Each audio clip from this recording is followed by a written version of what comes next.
Do you want to know more about model railroad scenery? Why don't you stick around and watch this video and see how I did it on my layout, the Sayhurst Secondary.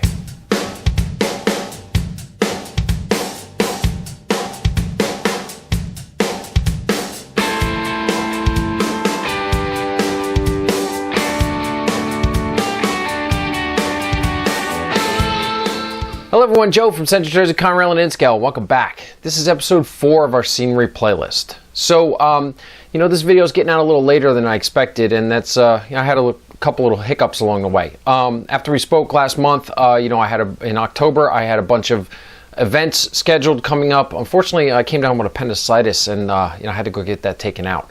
And so over the last month, I've been recuperating. That's kind of why I got the beard. I'm doing much better now. I've got a bunch of work done over the last 2 weeks and wrapped up the area. And so I just wanted to jump in here and do this video and show you how the work progressed. Okay, so why don't you sit back and relax, watch the video, and we'll come back and we'll talk about it after. Okay, so let's get started. So the first thing I want to do is I want to install the service road over to the engine facility. So I'm going to use some Sculptamold and some gator board and build my base for the roadway.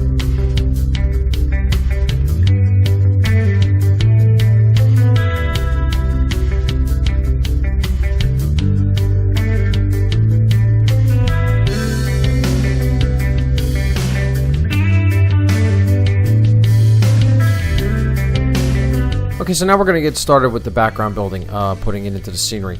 The background building represents the coal thawing sheds at South Amboy. I made this structure out of a kit bash between a Walther's machine shop and some corrugated steel to represent the back building. So now I'm just going to build up the scene with Sculptamold so that it kind of makes sense, and then affix it to the ground along the backdrop.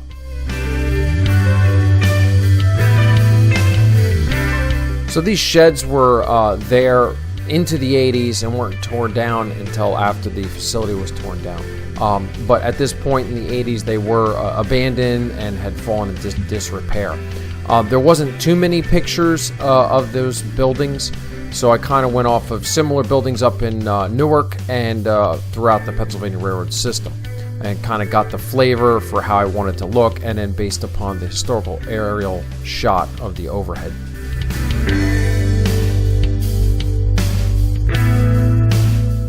Now I'm getting started installing the water tower and the water columns.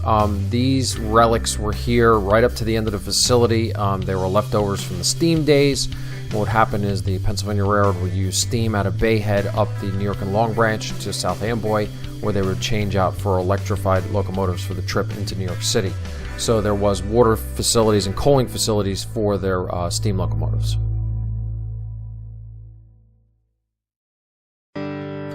Even though I'm modeling the modern diesel era, I thought it was important to leave these structures here to kind of give the flavor of the facility. Now I'm just getting started on the background scenery with Sculptamold, and that just helps smooth everything out and get rid of those ridges and dips in the plaster gauze and make it look more natural. So I've kind of learned through this whole process that the two best tools to use is the spackle knife and your hand. Your hand is a really good tool. It helps you get those areas smoothed out and makes it look organic. It's more forgiving. The spackle knife gives you a nice hard edge. Kind of think of it like a bulldozer moving dirt. That's kind of what the spackle knife does. It's good for smoothing out large areas, but still getting those rounded shapes for the hills and stuff. I think your hand is the best.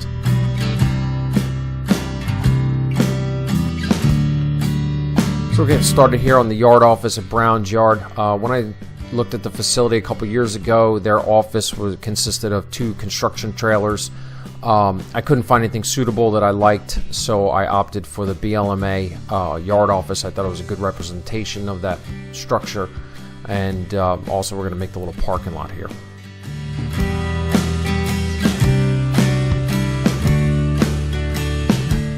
The parking lot was used not just for employees' vehicles, but also there was some maintenance away equipment stored in the parking lot and some supplies, so that's what I envisioned the scene being finished out with.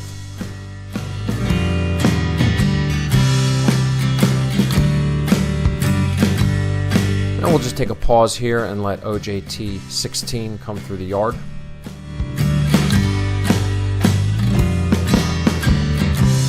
OJ16 is being led by two GP15-1s. These are Atlas Trainman models with ESU Loc Sound installed.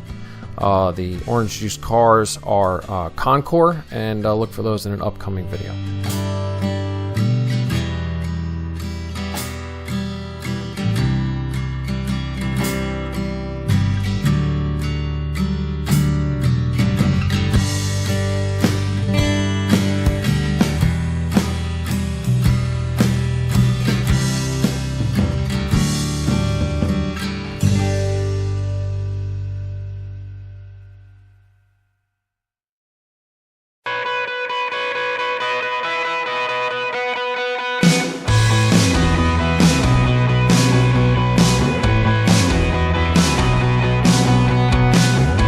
Okay, so now we're going to get started making the snow disappear here. We're going to be using some various craft paints. I've been favoring the Apple Barrel series of paints. They have a lot of good colors. They're very inexpensive and available at Walmart, so you can just run in and grab a bunch of them. I think they're like 57 cents a piece. They're really good for brush painting. They dry flat, good coverage, so I'm really liking them.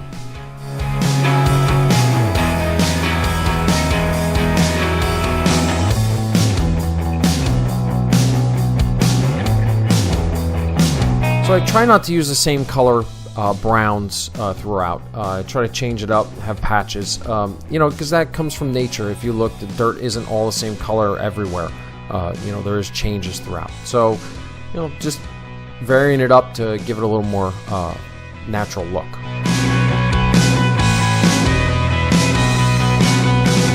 So questions had come up in the past, and I really didn't know what I was going to do, but I came up with this idea to blend the backdrop into the layout and the scenery. So what I'm doing here is I went on Google and I printed out some pictures of tree lines.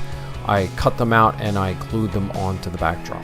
I think the effect is perfect, and it really helps with the scene blending into the backdrop. So here I am working on the ballast in Brown's yard. You know, the ballast work in the yard is really the scenery, so I'm kind of doing ballasting and a little bit of ground cover at the same time. You'll see as I go. It just gives the yard a little more variety, and it doesn't look like it's all gravel.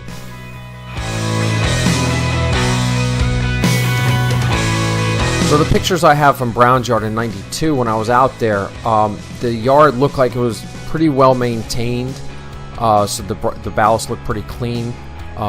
However, there was areas in between each track where it looked like kind of the old cinder ballast was still there, so that's why I'm using the black cinder ballast to kind of blend in the areas in between.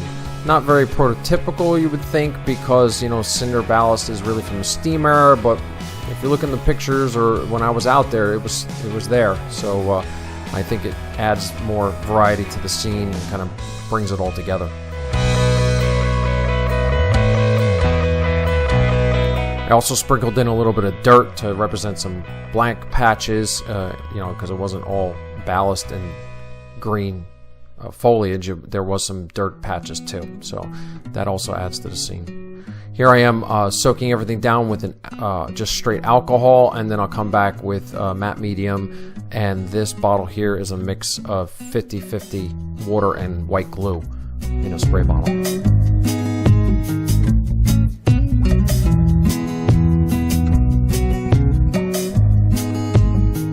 So ballast wise, my process has pretty much turned into, I use that ballast spreading tool that you saw me using, that little cylinder, and fan brushes, and then just work it in by hand.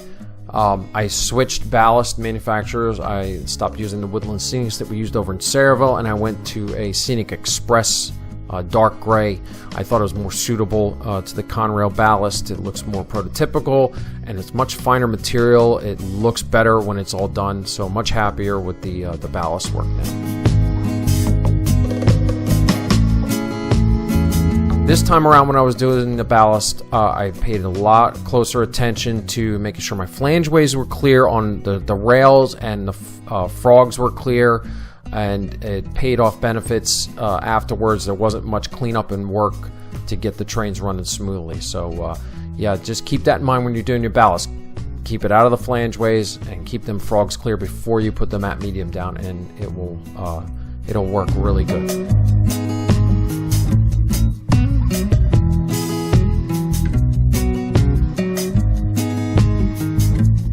So here we are getting started with ground cover. My ground cover material I'm using is from Scenic Express. I'm using 3 colors and 2 textures. I'm using the fine and the coarse. The coarse texture I kind of use for a brushy growth, and the fine I use for, you know, just like a grassy area.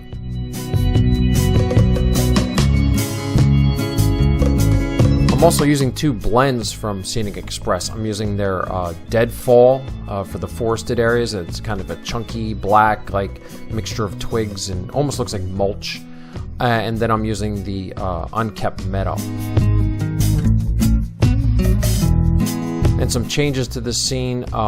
You can see the engine house and the sand tower have been installed, the tracks are ballasted, and the lights are hooked up.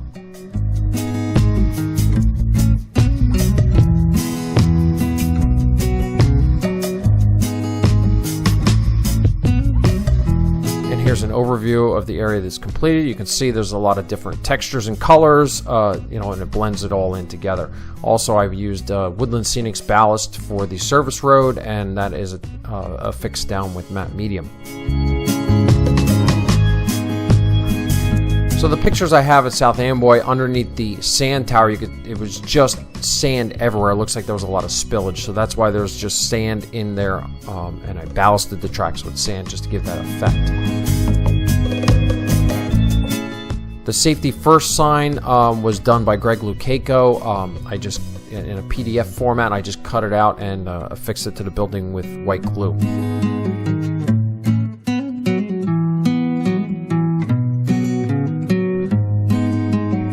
So right there where the white glue is sitting, that is the scale track. I just put in the concrete pads for now. I will come back later and build the shack for the scale.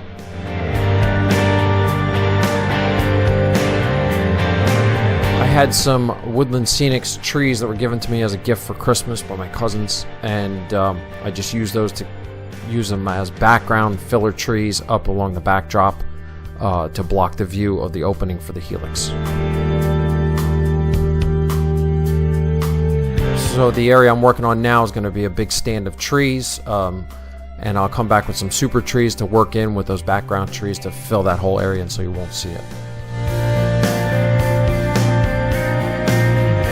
So around 1920, up until the formation of Conrail, the Amboy secondary line was electrified.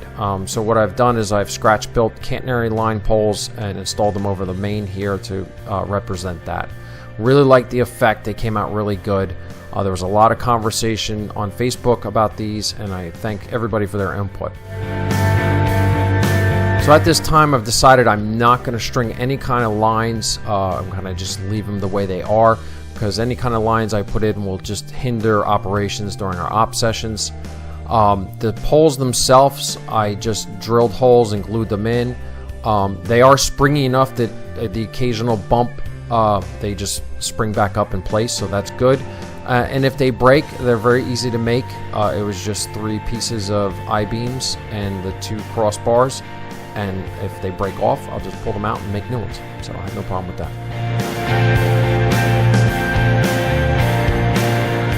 And that is Unit Coal Train UDK on its way to Carney's Point Generating Station near Atlantic City.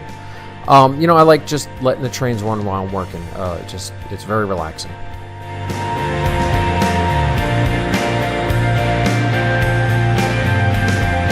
So the access hole to the top level of the helix. You know, I tried making like a lid that would be removable and was rigid, but then it didn't blend properly. So the best thing that I could come up with is a piece of felt. I just hot glued it in and then used some Velcro to stick it down, and then just put the scenery right over top of it and I fixed it down with some glue. We'll see how that works out, and if not, we'll come up with another solution. But so far, it's working out pretty good. And yes, the signal aspect is in the wrong position. That was my fault.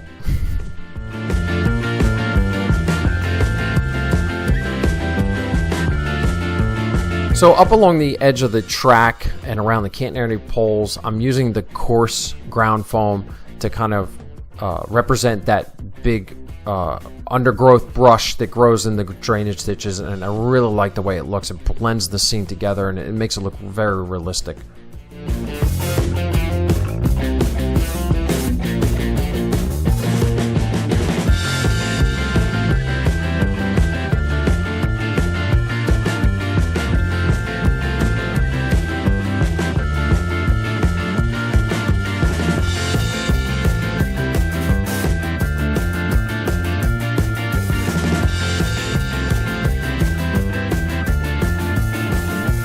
So when I'm doing my ground cover, I make sure to put the fine ground cover down first and then the coarse on top of it. If you do it in the reverse order, what happens is the fine ground cover covers up the coarse and then you don't see it and it's just a waste.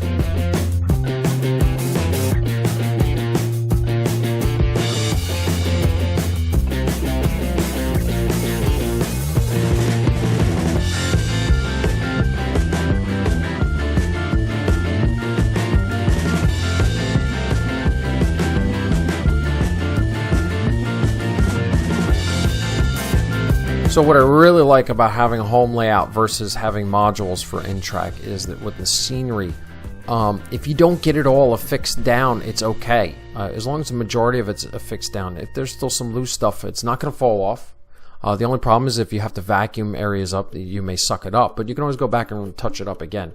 So it just makes it a little bit easier. With a larger layout that's not going to go anywhere, you don't really have to worry about that. And so that's it. We're going to wrap it up here and clean up. The little area there by the yard office, I have plans to do some static grass. I just got to wait for my static grass applicator to come in, and we'll cover that in the next video when we do the foliage with the trees.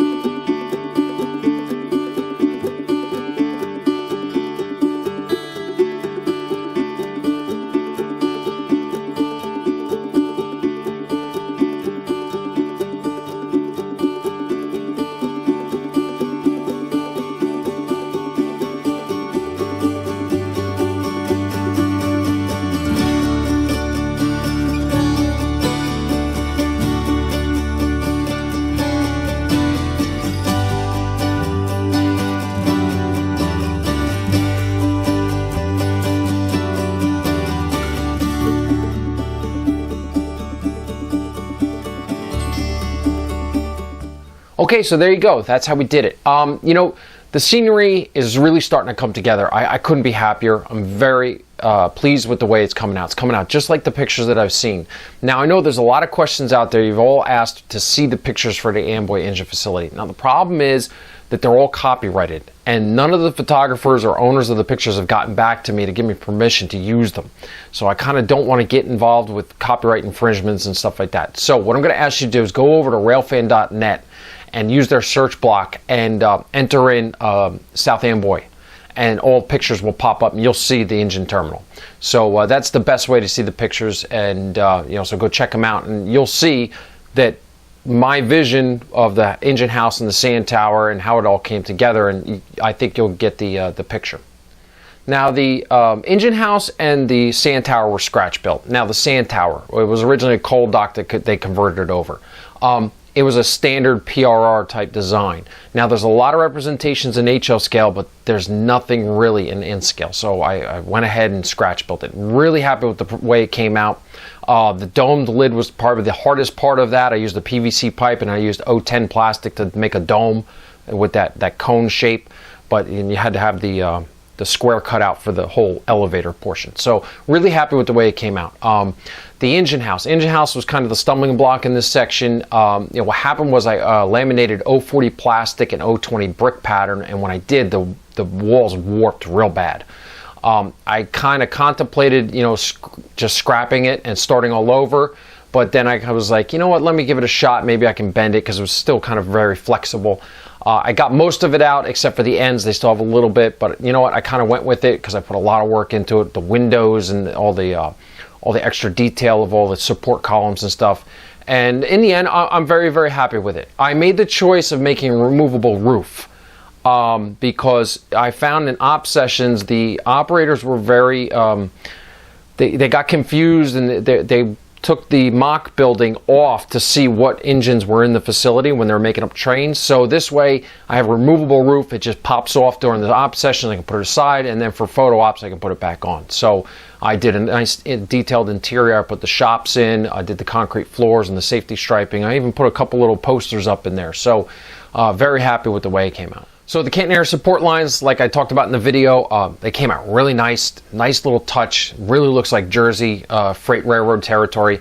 You know, there was a lot of discussion on Facebook, and I really thank everybody for participating. It gave me a lot of ideas, but eventually I just went with the idea of, you know, they are a little flexible. So if you look, just a little bumping, they got a nice little give to them. So occasional bumps during sessions shouldn't be a problem. If one breaks off, you know what? It took me I think 2 hours to build 13 of them. So just to build one won't take that long at all, and so I'm just going to leave it like that. And I'm definitely not going to put any kind of lines on, because I can see even just reaching across the engine terminal this way, it's going to be a big problem if there's lines on there. So I'm just going to leave it the way it is. It gets the point across. Blending the backdrop into the scenery with the photographs. Yeah, that's a win-win situation. You know, and I'm not, you know, I'm trying to save some money, so I'm not going out and buying big elaborate backdrops. I'm not saying there's anything wrong with that, trust me. I've seen some beautiful layouts with the photographic backdrops that you get online. You paste them up there. But I also want pictures that are specific to the area. So like if you look over there behind the trees, you see the coal dumper in South Amboy. I was able to find a picture, cut it, and paste it up there. So, you know, it kind of keeps the flavor of everything. Over by Sunshine, I used an actual picture of Bordentown Ave that I took off of Google Earth. It's working out real good. The only thing I want to recommend to you when you do it is print them out on regular paper. Don't use glossy photo paper, and leave the settings at normal. What I mean is if you want to print it in a photo quality, it's going to be super sharp, super in your face. If you dull it down, it kind of gets fuzzy, and it blends into the backdrop, so it doesn't stick out. So that's, through my experimentation phase, that's what I figured out.